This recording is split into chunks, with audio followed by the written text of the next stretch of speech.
In the spring of 1962, Marilyn Monroe moved into the first and only home she would ever own. Tucked away in Brentwood, a quiet enclave on the west side of Los Angeles, was a place of intention, not a grand estate, but a private space she chose for herself. At 36, Marilyn was experienced, self-aware, and fully conscious of how she had been seen and misunderstood by the world. In this critical moment, Marilyn chose to speak. She invited Life magazine, the most trusted and widely read publication in America, into her home, agreeing to be photographed by Alan Grant and interviewed by Richard Merriman with one essential condition, that her words be presented exactly as she spoke them. Over 4 hours of conversation were recorded and more than 400 photographs taken. Marilyn reflected on her life, her work, her fame, and the contradictions of being both adored and scrutinized. Most of what was created was never seen or heard. The material remained preserved and effectively lost for more than 60 years. The article appeared on August 3, 1962. 2 days later, Marilyn Monroe was tragically dead. This would become the last interview of her life. For the first time, these photographs and recordings have been fully restored and made available in their entirety. This is Marilyn Monroe, not as image or myth, but in her own words. I like to state here and now, fame is fickle. It stirs up envy, fame. Well, who is she? Who does she think she is, Marilyn Monroe? And you have that in your daily life, and you run into that. Fame and happiness, it seems to me, is certainly temporary and a partial happiness. But it's not really for a daily diet. I mean, it doesn't fulfill you one. If you're famous, you kind of run into things kind of in a raw kind of way. People come up there, they show you themselves one way or another. That's how it is, zoom, and they'll sort of wonder if you are real. And I think they should be aware that you are real and that you're human. I would like enough to sustain myself on, and those around me who need a little help. But to be a millionaire isn't any ambition of mine. It was never one of my American dreams. I always figured if I had a lot of money, I'd give it all to orphans anyway. I'd find a bunch of deserving orphans and set them up for life. Let them become whatever they wanted to become. I loved to play. I didn't like the world around me too much because it was kind of grim. But I loved playing. And I loved playing with the children in the neighborhood, running out and playing. We could imagine anything and pretend anything. Because then I heard some, they said, that's acting. And I thought, oh, that's what I want to be. You could play.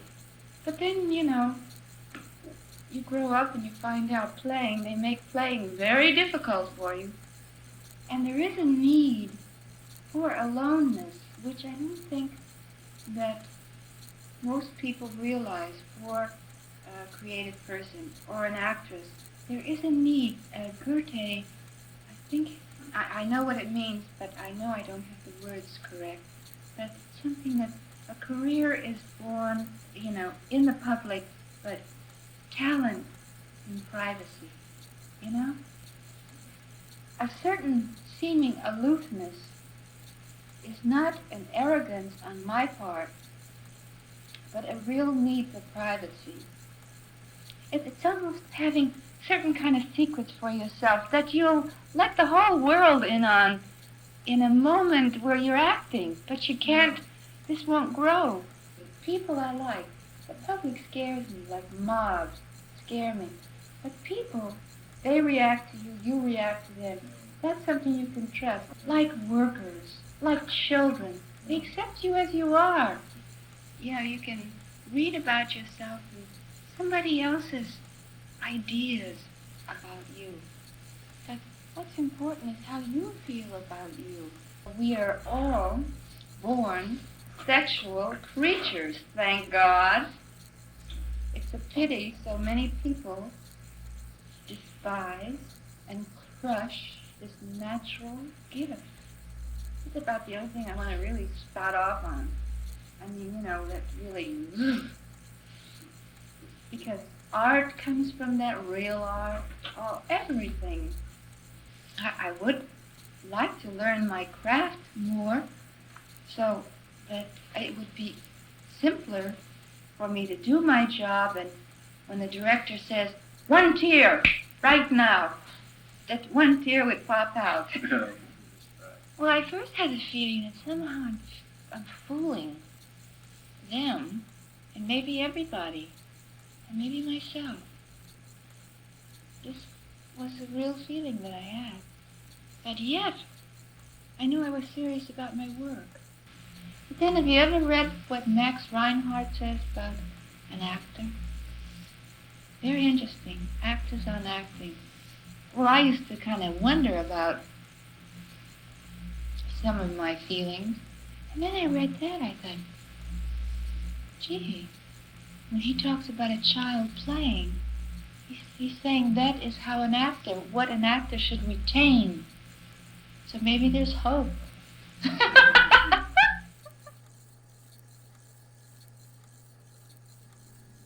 Marilyn Monroe was an extraordinarily intelligent woman. She was thoughtful, articulate, and serious, far more serious than the image the world preferred to see. She understood exactly how she was perceived. What interested her was not the image, but the difference between the image and the person. The Marilyn I photographed that day was not the public Marilyn. She was quieter, more reflective, and entirely present. She listened carefully. She chose her words.